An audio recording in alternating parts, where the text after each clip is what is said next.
क्या तुम मुझसे थोड़ी सी और ज़्यादा मोहब्बत कर सकते हो?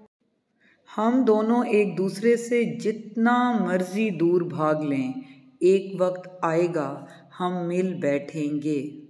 तुमसे दूर रहना मुश्किल है। मैंने कई बार लड़ने की कोशिश की मगर वो लड़ता नहीं था। कोई इतना अच्छा कैसे हो सकता है? अगर मुझे मोहब्बत ना होती तो सारी उम्र मुझे ये समझ नहीं आनी थी कि परिंदा पिंजरे में पर क्यों मारता है। मेरी हालत देखें, जो मेरी ज़िंदगी बर्बाद कर रहा है। मैं उसे दुआएं दे रही हूँ।